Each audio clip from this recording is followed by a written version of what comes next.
स्वागत है आप सभी का हमारे YouTube चैनल में। और आज हम डिस्कस करने वाले हैं chapter 19 preventive measure ICSC class 9 से। शॉर्ट आंसर में सबसे पहला क्वेश्चन है कि state to negative effect of vehicular emission. जो व्हीकल वगैरह से एमिशन हो रही है उसका नेगेटिव इफेक्ट बताना है, प्रभाव पड़ा बताना है आपको। तो उसका दुष्प्रभाव क्या है कि vehicular emission have two negative effect on the environment. कि दो दुष्प्रभाव है। पहला तो ये है कि one is global climate change and the other is air pollution and its negative health repercussions. यानी कि पहला तो है कि ग्लोबली क्लाइमेट जो है बदल रहा है, और दूसरा है कि एयर पॉल्यूशन और एयर पॉल्यूशन से होने वाले सारे हानिकारक चीजें जो भी अफेक्ट करती हैं। Name any to gases emitted by vehicular emission. दो गैसेस बताने हैं जो एमिट होती हैं। तो कार्बन मोनोऑक्साइड है and a large share of hydrocarbons है, और नाइट्रोजन ऑक्साइड है नाइट्रोजन के। तो ये सारे जो है कि गैसेस हैं जो व्हीकल से इमिट होते हैं। नेक्स्ट क्वेश्चन है कि what is meant by car pooling. ये कार पुलिंग क्या होता है? तो car pooling refers to the sharing of car journeys by persons travelling on the same root.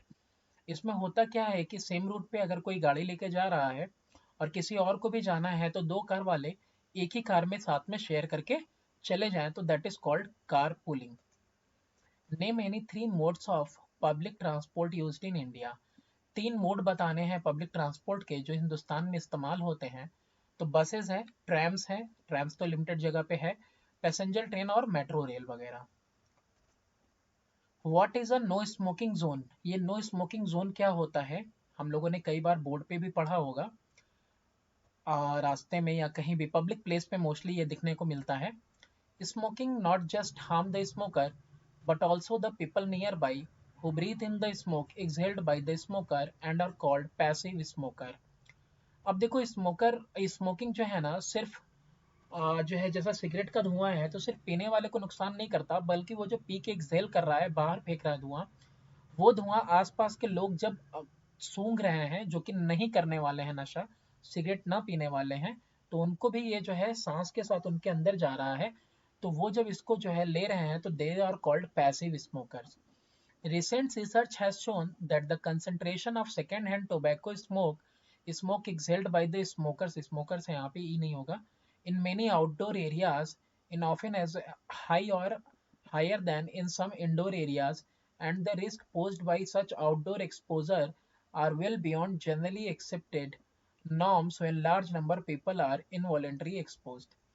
अब यहाँ पे कहने का इसका ये मतलब है कि रिसेंट के रिसर्च ने बताया है कि जो सेकेंड हैंड टोबैको का धुआं है, सेकेंड हैंड मतलब लेने वाला आदमी जब उसको दोबारा छोड़ देता है इन्वायरमेंट में, तो उस धुएं से जो आसपास के लोग हैं वो ज्यादा प्रभावित होते हैं, वो ज्यादा रिस्की होते हैं जब वो एक्सपोज होते हैं, है ना चाहते हुए भी इनवॉलेंटरली एक्सपोज होते हैं, तो उनको वो धुआं अगर सूंघने को मिलता है, वो एक्सहेल इनहेल करते हैं उस एक्सहेल किए हुए धुएं को, जो कि किसी और ने पीने वाले ने छोड़ा है, तो उनको ज्यादा नुकसान होती है।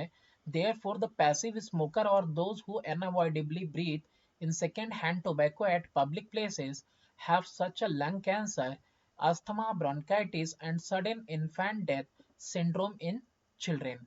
तो ऐसा होता है कि अनअवॉइडेबली बच नहीं पाते हैं वो, भाई कितना बचेगा, कोई आसपास स्मोक कर रहा है तो वो स्मोक धुएं जो है एनवायरमेंट में एयर के साथ मिक्स हो रहा है और कहीं ना कहीं हम तक पहुंच रहा है। तो ऐसे में पब्लिक प्लेसेस पे जो लोग एक्सपोज होते हैं, जो लोग इनवॉलेंट्री जिसके अंदर जा रहा है, उनको कैंसर का खतरा बढ़ जाता है, अस्थमा, ब्रोंकाइटिस और कभी कभी जो है कि इन्फेंट डेथ सिंड्रोम मिलता है बच्चों में। To save such passive smoker, और ऐसे लोगों को बचाने के लिए, एंड डिस्करेज स्मोकर्स, और स्मोकर्स को डिस्करेज करने के लिए कि भाई ना पिए, और उनके इल इफेक्ट वगैरह से बचने के लिए, in public places no smoking zone has been created. तो नो स्मोकिंग जोन क्रिएट कर दिया जाता है कि मतलब आप इस इलाके में बिल्कुल भी स्मोकिंग नहीं कर सकते हैं। नेक्स्ट है what are fossil fuels, name any two fossil fuels. तो फॉसिल फ्यूल क्या होता है? Fossil fuel refer to the buried combustible deposits of organic material formed from decayed plant and animal that have been converted to crude oil, coal and natural gas by exposure to heat and pressure in earth crust over hundred of millions of years. Fossil ईंधन कैसा है? ये जो fossil fuel है, dead and decaying remains जो मिलता है plant का, एनिमल्स वगैरह का, ये क्या होता है, सड़ता गलता हुआ मिट्टी के अंदर डिपॉजिट होता जाता है और काफी लंबे वक्त में, हंड्रेड्स ऑफ ईयर्स में, hundreds of millions of years में क्या होता है कि कन्वर्ट हो जाता है under extreme pressure and temperature, कच्चे तेल में परिवर्तित हो जाता है, कोयले में और नेचुरल गैस में, है ना। तो ये जो तेल हम लोगों को मिलता है, ये तेल क्या कहलाता है? फॉसिल फ्यूल कहलाता है। State why should we use fossil fuel judicially, यानी कि न्याय रूप से हम लोगों को फॉसिल फ्यूल को क्यों इस्तेमाल करना चाहिए। Fossil fuel are non renewable sources of energy. Non renewable source का मतलब है कि ये ऐसा ईंधन का स्रोत है जो दोबारा जल्दी पनप नहीं सकता या दोबारा बनाया नहीं जा सकता। As a result of growing demand, fossil fuel are being depleted at a rate of lakh times faster than they are being formed. Lakh गुना ज्यादा रफ्तार से हम लोग फॉसिल फ्यूल को खर्च कर रहे हैं जितने रफ्तार से वो बन रहा है।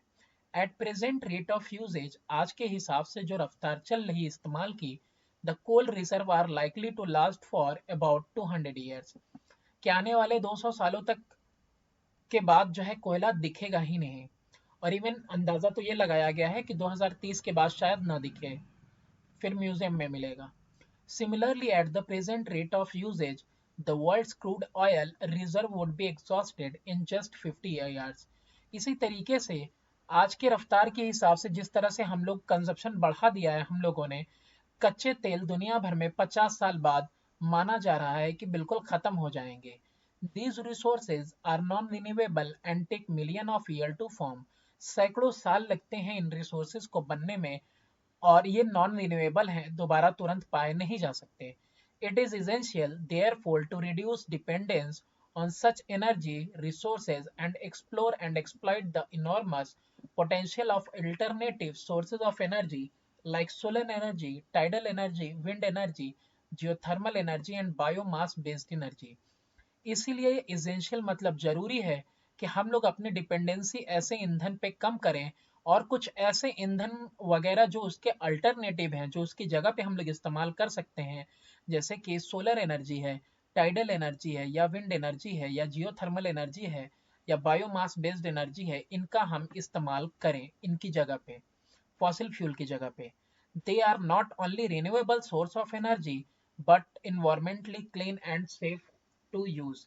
ये जो एनर्जीज के अभी नाम लिए गए हैं, टाइडल है, सोलर है, विंड एनर्जी, जियोथर्मल, ये सब ना ही रिन्यूएबल है मतलब दोबारा आसानी से मिल जाने वाले, बल्कि इन्वायरमेंट फ्रेंडली है, यानी कि वातावरण को शुद्ध भी रखेंगे, ये वातावरण को ज्यादा पॉल्यूट नहीं करेंगे।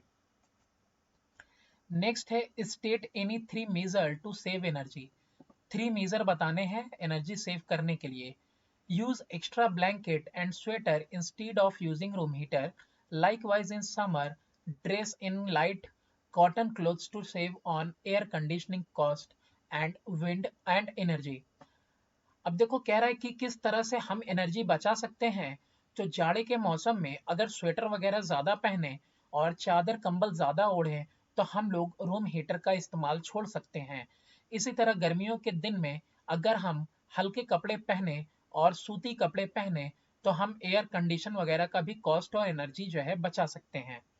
Make sure that the house are well insulated and if heated or cooled, windows or doors are not left open. आपको ये श्योर रखना पड़ेगा कि घर आपका इंसुलेटेड हो और यानी कि आप उसको हीट करें या कूल करें, आसानी से वो हीट या कूलनेस खत्म ना हो पाए, खिड़कियां दरवाजे खुले ना रहें ऐसे वक्त पे। Raise shades on winter days, lower them in summer. जो शेड्स हैं विंटर डेज पे उनको रेस करना है और उनको कम कर देना है समर में। सील ऑल लीक्स, जितने भी छेद वगैरह हैं उनको बंद कर दो। Block windows and doors with weather tape and install blinds to reduce outside heat transfer. और विंडोज वगैरह, दरवाजे वगैरह ब्लॉक कर दें और वेदर टेप वगैरह का आप इस्तेमाल करें ताकि आउटसाइड हीट ट्रांसफर ना हो पाए। Use a low flow shower head to reduce water consumption and energy uses to heat the water। तो बोल रहा है कि लो फ्लो shower head का इस्तेमाल करिए ताकि वाटर कंजप्शन भी बचे और साथ ही साथ जो पानी को हम गर्म करते हैं वो भी बचे। What is organic farming? Organic farming क्या होता है? According to Food and Agricultural Organization (FAO), organic agriculture is a unique production management system which promote and enhances ecosystem health, including biodiversity, biological cycle, and soil biological activity. And this is accomplished by using on farm agronomic, biological, and mechanical method in exclusion of all synthetic of farm input। FAO का मतलब क्या है कि ये एक organisation है के हिसाब से, FAO का मतलब फूड एंड एग्रीकल्चर ऑर्गेनाइजेशन के हिसाब से ऑर्गेनिक एग्रीकल्चर का मतलब क्या है, फार्मिंग या एग्रीकल्चर सेम चीज। ये एक तरह का यूनिक प्रोडक्शन मैनेजमेंट सिस्टम है जो कि आपको प्रेरित करता है और आपको बढ़ावा देता है कि एग्रीकल्चर बेस्ड इकोसिस्टम आप हेल्थ बनाइए, बायोडाइवर्सिटी को इंक्लूड करते हुए, बायोलॉजिकल साइकिल को इंक्लूड करते हुए और सॉयल बायोलॉजिकल एक्टिविटी को। और इन सब के साथ साथ जो फार्म है वो भी एग्रोनॉमिक हो, बायोलॉजिकल और मैकेनिकल मेथड का आप इस्तेमाल करिए और आप उन मेथड को छोड़िए जो सिंथेटिक है और ऑफ फार्म इनपुट्स वगैरह जो है उनको आपको हटा देना है ना। यानी कि आप जो सिंथेटिक चीजें वगैरह का इस्तेमाल कर रहे हैं आप उसको छोड़ दीजिए। कहने का मतलब है फर्टिलाइजर वगैरह, केमिकल वगैरह, इन सब से छुटकारा पाइए और उन चीजों को इस्तेमाल करिए जो ऑर्गेनिकली आपको मिल रही हैं। Explain how are vehicle a source of air pollution. किस तरह से ये जो गाड़ी मोटर है, व्हीकल्स वगैरह हैं, ये स्रोत हैं एयर पॉल्यूशन के। Vehicle emission contribute to air pollution. जो गाड़ियों से धुआं निकलता है वो एयर वायु प्रदूषण में कंट्रीब्यूट करता है।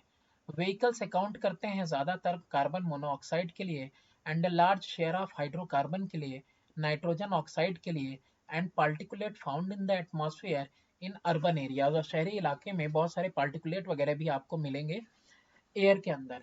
नाइट्रोजन ऑक्साइड फॉर्म होता है when nitrogen in the fuel या नाइट्रोजन ऑफ एयर हीट करता जाता है 1200 डिग्री फ़ारेनहाइट से ज़्यादा, और किसके प्रेजेंस में, ऑक्सीजन के प्रेजेंस में।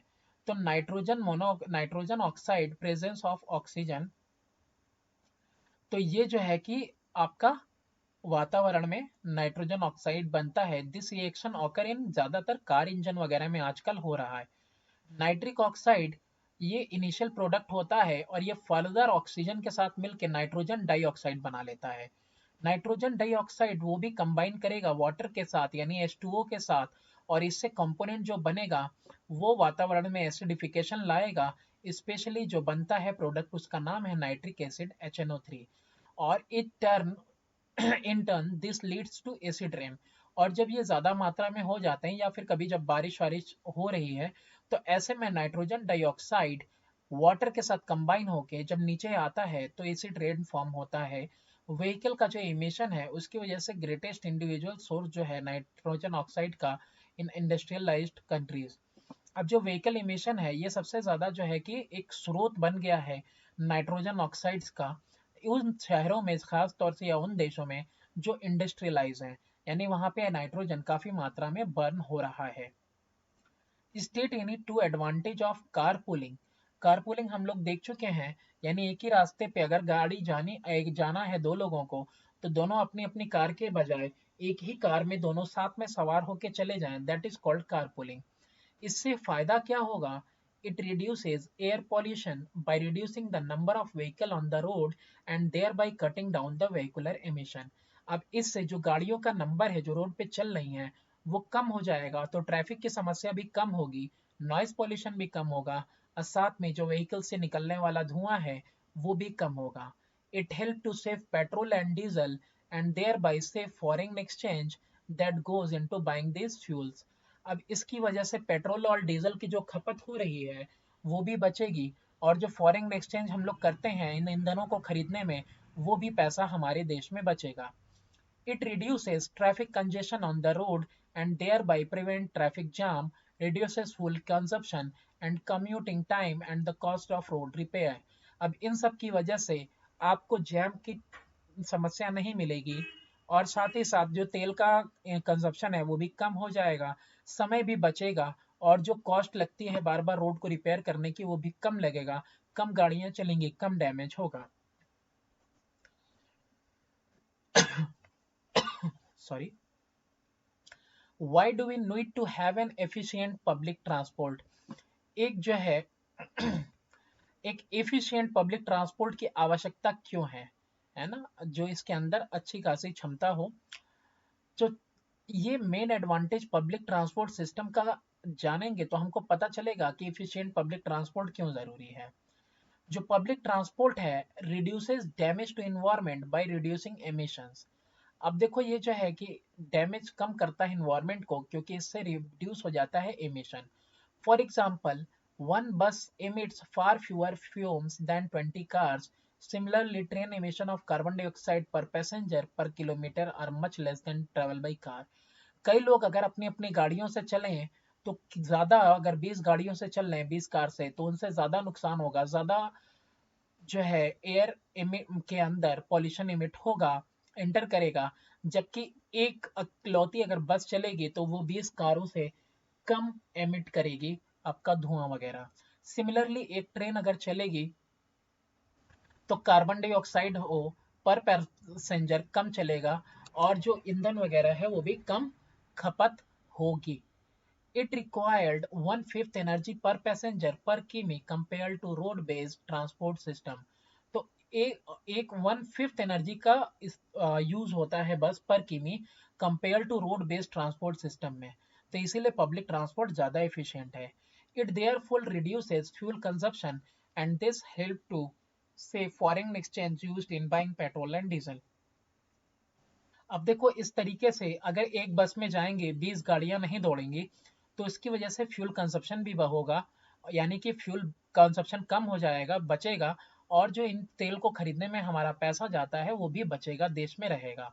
इसकी वजह से कम नॉइस होगी, एयर पोल्यूशन कम होगा, और इको फ्रेंडली ट्रांसपोर्ट सिस्टम बनेगा। It help to save money spent on maintenance of personal vehicle. अब 20 गाड़ियां हैं तो 20 लोग मेंटेन करवाएंगे, उससे अच्छा कि एक बस मेंटेन हो जाएगी तो कम खर्चे में मेंटेन हो जाएगी। It occupies no road space if underground and only about 2.6 meter width road if elevated। अगर एलिवेटेड रोड है तो कोई आपका ये रोड स्पेस नहीं लेगी अगर ये जो है अंडरग्राउंड इसको चलाया जाए। It avoid the need to find parking space for private vehicle. और अवॉइड कर सकते हैं ज़रूरत कि हम लोगों को बार बार जो पार्क करने के लिए व्हीकल्स को हम लोगों को ज़रूरत पड़ती है। तो मतलब पब्लिक ट्रांसपोर्ट चल रही है, आप आइए और उसी के थ्रू जाइए, तो आपको जगह भी ढूंढना नहीं पड़ेगा अपनी गाड़ी लगाने के लिए। It reduces congestion on road and thereby traffic jam and travelling time. अब इसकी वजह से रोड पे जमने वाला जाम भी खत्म हो जाएगा, कम हो जाएगा, इससे आपको निजात मिलेगी और टाइम भी आपका बचेगा।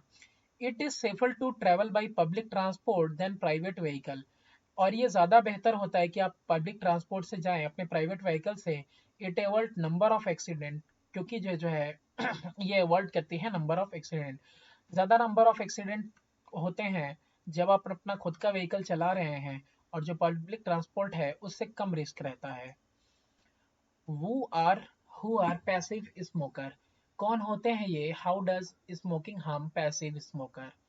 The passive smoker are those who unavoidably breathe in second-hand tobacco at public places, have an increased chance of many health problems such as lung cancer, asthma, bronchitis, and sudden infant death syndrome in children.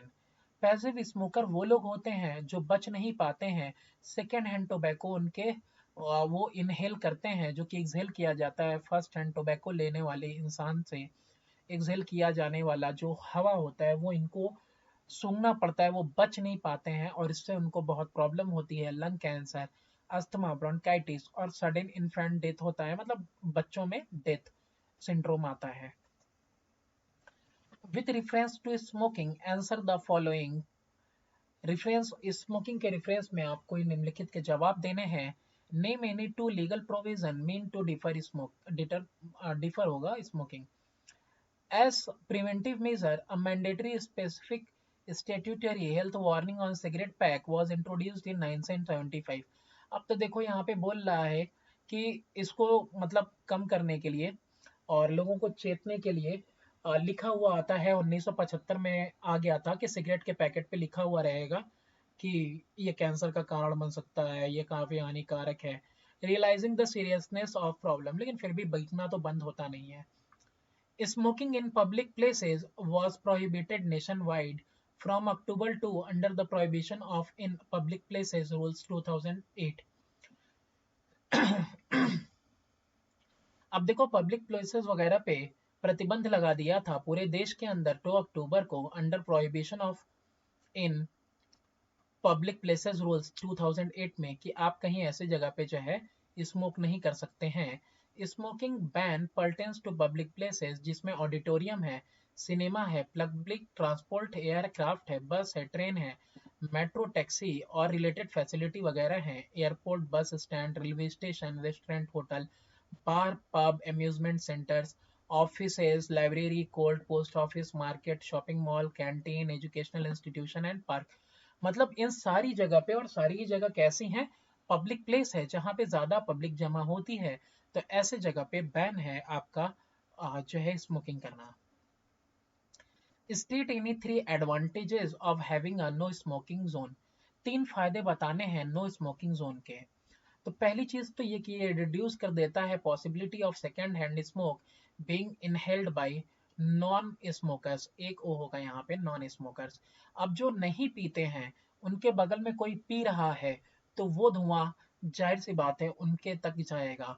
तो अगर no smoking zone है तो कोई पीने वाला अगर नहीं आसपास है तो आप भी धुएं से बचे रहेंगे।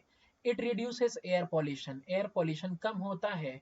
एरियाज जहाँ पे प्रोहिबिटेड है स्मोकिंग यानी कि प्रतिबंधित है वो ज्यादा अच्छा इंडोर को एयर क्वालिटी रखता है as opposed to areas where smoking is allowed. यानी जहाँ पे स्मोकिंग अलाउ है वहाँ पे अच्छा एयर क्वालिटी नहीं रहता है। इसके अलावा it reduces health care cost by reducing the chances of diseases caused by smoking. बहुत सारी ऐसी बीमारियां हैं जो बीमारियां स्मोकिंग करने से होती हैं, तो आपको अगर स्मोकिंग नहीं कर रहे हैं तो इन खर्चों से आप बचेंगे। It reduces the chances of influencing other specially the youth to take on the habit of smoking. अब इसकी वजह से अगर कोई आपके पास आसपास पीने वाला नहीं होगा तो आप भी नहीं पिएंगे।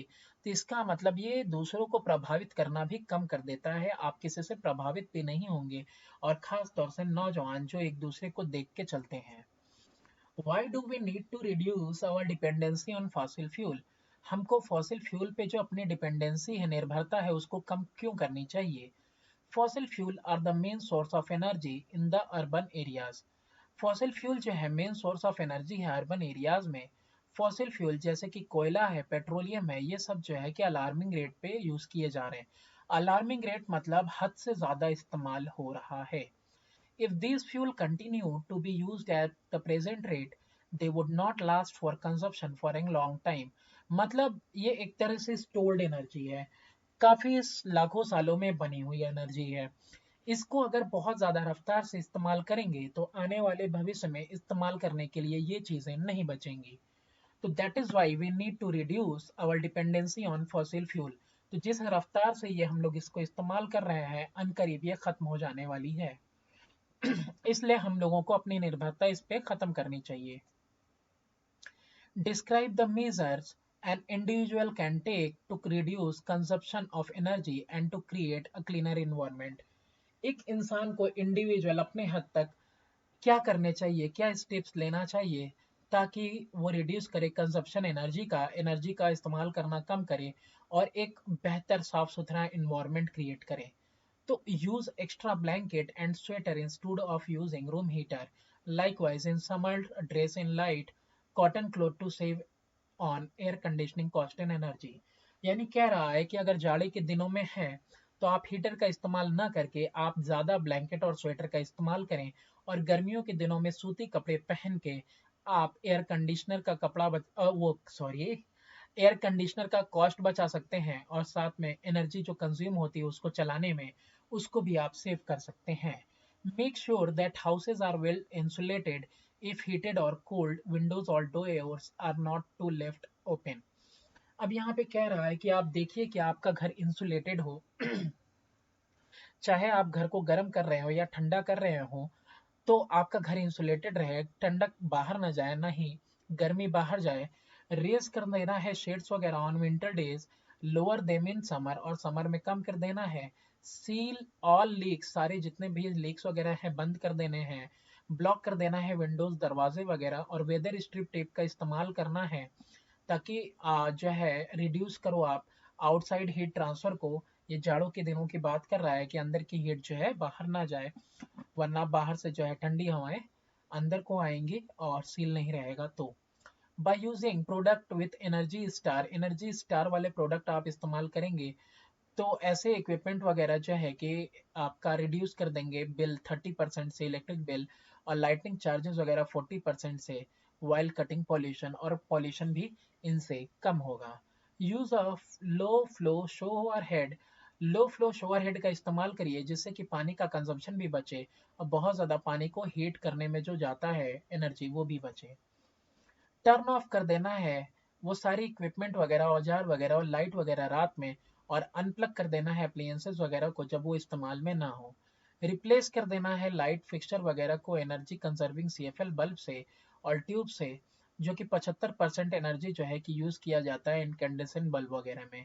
सीएफएल आपका मदद करता है पैसा बचाने में क्योंकि ये कम एनर्जी इस्तेमाल करता है और रिड्यूस कर देगा है light bulb changes and lower green house gas emission. और इसकी वजह से जो है बार बार लाइट बल्ब जो चेंज करना होता है वो भी कम हो जाता है और ग्रीन हाउस गैस का एमिशन कम होता है। एलईडी लाइटनिंग डिफर होती है इनकैंडेसेंट वाले से और कॉम्पैक्ट होती है fluorescent light in several ways. ये it is more efficient, durable, versatile and long lasting. और ये जो एलईडी लाइट वगैरह है ना ये बिल्कुल अलग है और ये ज़्यादा इफेक्टिव होती है, ड्यूरेबल भी होती है, लंबे समय तक चलती है और लॉन्ग लास्टिंग रहती है।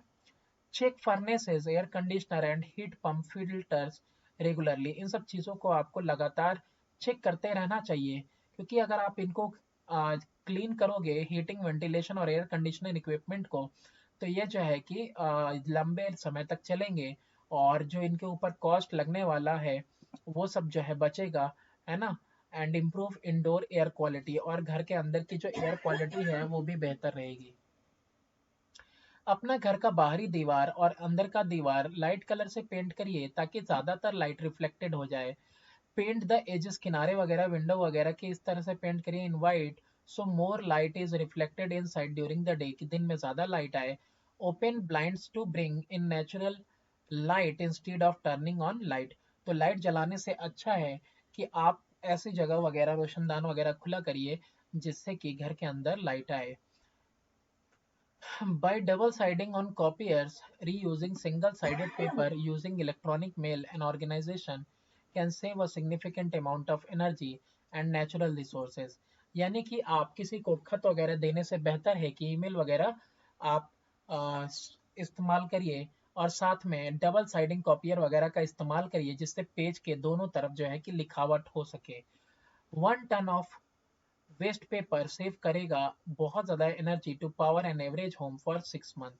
1 टन वेस्ट पेपर तो इतना 6 महीने तक की एवरेज घरों की बिजली जो है एक एवरेज होम के लिए 6 महीने तक की बिजली बचाएगा। यूज पब्लिक ट्रांसपोर्ट या फिर कार पूल का इस्तेमाल करिए, इसकी वजह से एनर्जी कॉस्ट भी बचेगी और व्हीकल का जो लाइफ है वो भी इंक्रीज कर जाएगा। With reference to organic farming state the following. Why is organic farming so called. तो ऑर्गेनिक फार्मिंग क्यों कहा जाता है? तो is a holistic system of farming. ये primarily aimed at cultivating the land and raising crop in such a way as to keep soil alive and in good quality, good health by use of organic waste, crop, animal and farm waste, aquatic waste and other biological material along with beneficial microbe biofertilizer to release nutrient to crop for increased sustainable production in eco-friendly pollution free environment। एक ही बार में पूरा का पूरा लिख दिया ये तो। तो ऑर्गेनिक फार्मिंग जो है कि होलिस्टिक सिस्टम है फार्मिंग का जो कि प्राथमिक तौर पे ऐसा तरह से खेत वगैरह को कल्टीवेट करना है और क्रॉप वगैरह उगाना है ताकि हमारी मिट्टी ज़्यादा समय तक जिंदा रहे और हेल्दी रहे। मिट्टी मरती कैसे है, जब वो बंजर हो जाती है, मतलब फर्टिलिटी उसकी पूरी खो गई, बैरन हो गई, मतलब मिट्टी मर गई, तो सॉइल जो है हमारा लाइव रहे।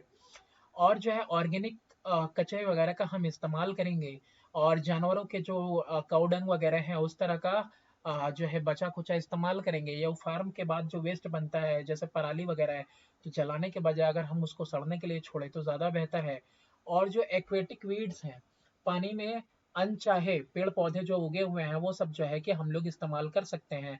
और इसके अलावा जो बायो फर्टिलाइजर वगैरह है उसका इस्तेमाल करें, उन कीड़ों मकोड़ों को ज़्यादा पनपने दें जो कि मतलब हमारे पेड़ पौधे के लिए, हमारी मिट्टी के लिए अच्छा है, ताकि न्यूट्रिएंट वगैरह हमारी मिट्टी में बना रहे और बेहतर तरीके से, इको फ्रेंडली तरीके से, बिना इन्वायरमेंट को पॉल्यूट किए हमारा खेती होता रहे। तो इस खेती को ऑर्गेनिक फार्मिंग कहते हैं, जिसमें कि कोई भी केमिकल मेथड वगैरह हम इस्तेमाल नहीं करेंगे, केमिकल फर्टिलाइजर वगैरह हम लोग नहीं लेने वाले। State any two principle of organic farming, सिद्धांत क्या है इसके? तो organic should sustain and enhance the health of soil, ये सस्टेन करना चाहिए और इनहेंस बढ़ाना भी चाहिए मिट्टी की गुणवत्ता को, प्लांट के और एनिमल के और ह्यूमन के एज वेल एज एक इंडिविजुअल के भी। इंडिविजुअल होगा यहाँ पे, इंडिविजिबल नहीं। Organic farming should be based on living ecological system and cycle. Organic farming जो है इसका बेस होना चाहिए कि living ecological system and cycle work with them, emulate them and help sustain them. अब देखो इस तरीके से ये चलना चाहिए ना कि इकोलॉजिकल सिस्टम बेहतर तरीके से काम कर रहा हो, उसके साथ मिलके काम करे और साथ में उसको लंबे समय तक सस्टेन करने दे, रहने दे।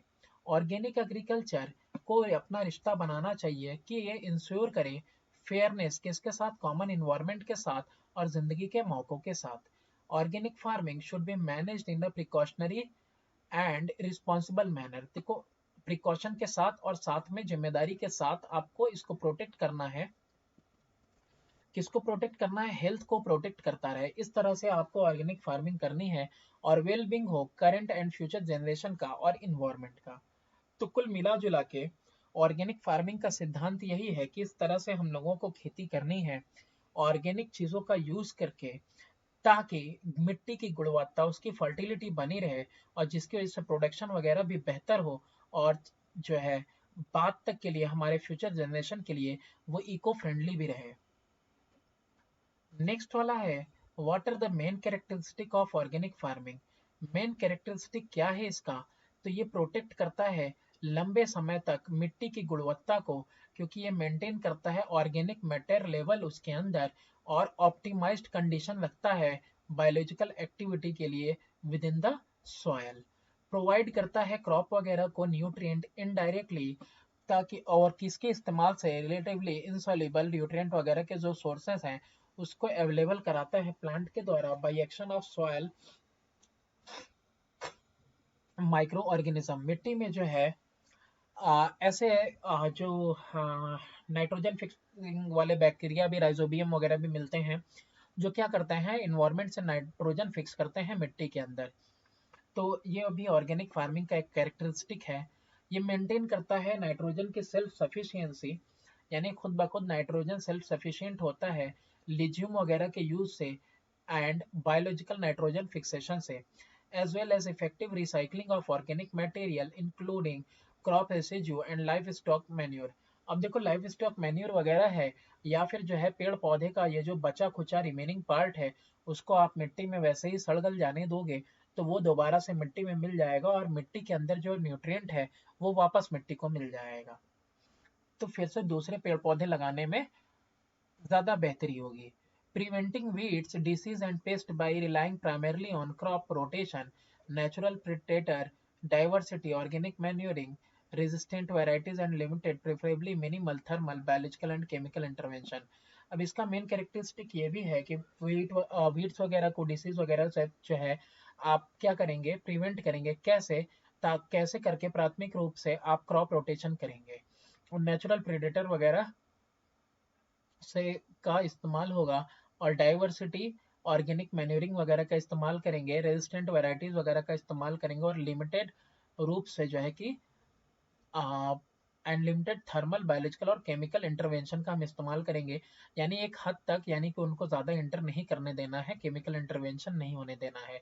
यानी कि केमिकली जो लेबोरेटरी वगैरह में जो चीज़ें प्रिपेयर हो रही है, फर्टिलाइजर वगैरह, उन सबका दखल ज़्यादा होने नहीं देना है।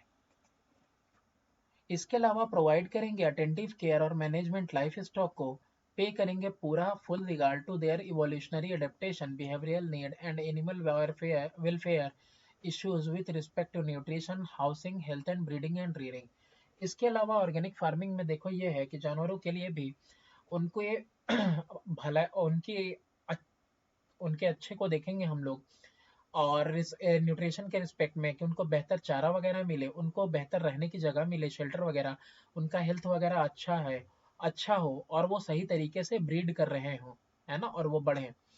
केयरफुल अटेंशन देना पड़ेगा to the impact of farming system on the wider environment, the conservation of wild life and natural habitat.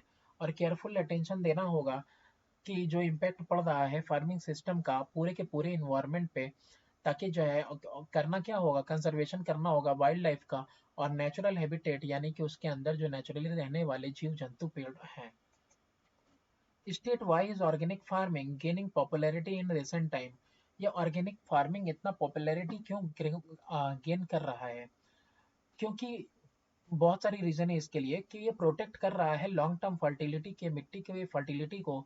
ताकि इसके अंदर हो क्या रहा है कि ऑर्गेनिक फार्मिंग से बहुत लंबे समय तक मिट्टी की गुणवत्ता बनी रह रही है और उसके अंदर जो ऑर्गेनिक मैटर लेवल है वो भी बर्बाद नहीं हो रहा है, वो रिप्लेनिश हो जा रहा है।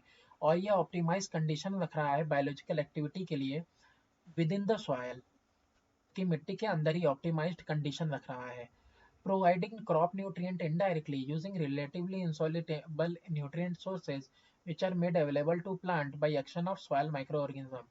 अब जो insoluble nutrient वगैरह हैं वो भी मिट्टी के अंदर चले जा रहे हैं indirectly soil microorganism के द्वारा। और इसके अलावा मेंटेन हो रहा है सेल्फ सफिशिएंसी भी नाइट्रोजन की, और किसके इस्तेमाल से, लिजियम वगैरह के इस्तेमाल से और बायोलॉजिकल नाइट्रोजन फिक्सेशन वगैरह की वजह से, as well as effective recycling और organic material including crop residue and life stock manure. अब जो जीव जंतु आपने रखे हैं उनका जो मैन्योर वगैरह है, या फिर उनका काउ डंग वगैरह कह सकते हो आप, वो सारी चीज़ें हैं, या फिर कोई पेड़ पौधा जो है उसका कोई रेसिड्यू वगैरह है, तो उसका इस्तेमाल करके हम लोग क्या कर रहे हैं, मिट्टी की गुणवत्ता उसको वापस कर रहे हैं, या फिर उसका नाइट्रोजन भी उसका वापस उसको मिल जा रहा है। प्रिवेंट करना वीड्स वगैरह को, अनचाहे पेड़ पौधों वगैरह को, डिसीज वगैरह और पेस्ट को। प्राइमरली प्राथमिक रूप से हम किसके ऊपर निर्भर रहेंगे, क्रॉप रोटेशन के ऊपर और natural predator diversity, organic manuring वगैरह इसके ऊपर रहेंगे। और हम रोकेंगे, लिमिटेड इस्तेमाल करेंगे और बहुत ही कम इंटरवेंट करने देंगे, दखल देने देंगे हम लोग किसी केमिकल इंटरवेंशन को। यानी कि केमिकल चीज़ों का बिल्कुल ही न के बराबर हमको इस्तेमाल करना है। तो इसीलिए ये फार्मिंग जो है पॉपुलर होती जा रही है। और इसमें भी फिर वही चीज़ें हैं कि प्रोवाइड करेंगे अटेंटिव केयर और मैनेजमेंट लाइफ स्टॉक को, पूरा फुल रिकॉर्ड देंगे और उनकी एवोल्यूशनरी एडाप्टेशन को, कि वो किस तरह से इन्वायरमेंट को अडेप्ट कर रहे हैं, उनका नेचर वगैरह देखना, उनका बिहेवियर देखना है और उन मुद्दों पर ध्यान देना है। और वो मुद्दे जो कि उनके न्यूट्रिशन से रिलेटेड हैं, उनके हाउसिंग से रिलेटेड हैं, या फिर उनके हेल्थ से, ब्रीडिंग से, रेयरिंग से, ये जानवरों की बात कर रहा लाइफ स्टॉक की। केयरफुल अटेंशन देना है, सावधान रूप से जो है ध्यान देना है कि जो इम्पैक्ट है फार्मिंग सिस्टम का ऑन वाइडर इन्वायरमेंट के ऊपर और कंजर्वेशन के ऊपर, वाइल्ड लाइफ और नेचुरल हैबिटेट के ऊपर। तो इन सब चीज़ों को भी हमें कंजर्व करना है।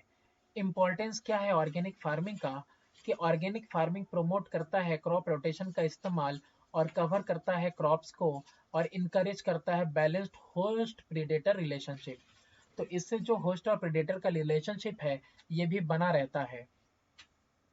ऑर्गेनिक रेसिड्यू वगैरह जो हैं और जो न्यूट्रिएंट प्रोड्यूस होते हैं फार्म में, वो सब रिसाइकल हो जाते हैं और वापस मिट्टी को मिल जाते हैं, मिट्टी में ही डाल दिया जाता है। कवर क्रॉप वगैरह और कंपोस्टेड मैन्योर वगैरह इस्तेमाल किए जाते हैं। सॉइल ऑर्गेनिक मैटर और फर्टिलिटी उससे उनकी मेंटेन रहती है। कि मिट्टी की गुणवत्ता इससे जो है कि मेंटेन रहती है मैन्योर वगैरह का इस्तेमाल करने से। Preventive insect and diseases control method और प्रिवेंटेटिव प्रिवेंटेटिव इंसेक्ट और डिसीज कंट्रोल मेथड का हम लोग इस्तेमाल करते हैं। इसमें क्रॉप रोटेशन भी करते हैं कि मतलब एक पेड़ के बाद दूसरा लगा दिया। इम्प्रूव करते हैं जेनेटिक और रेजिस्टेंट वेराइटीज वगैरह। इंटीग्रेटेड पेस्ट और वीड मैनेजमेंट का इस्तेमाल किया जाता है और सॉइल कंजर्वेशन सिस्टम रखा जाता है। ये सब बहुत ही वैल्यूएबल टूल होते हैं ऑर्गेनिक फार्मिंग के। तो this was the end of slide. I hope ये आपको काफ़ी मदद करेगा आपके एग्जामिनेशन में और क्विक रिवीजन में। Thanks for watching, do subscribe and share my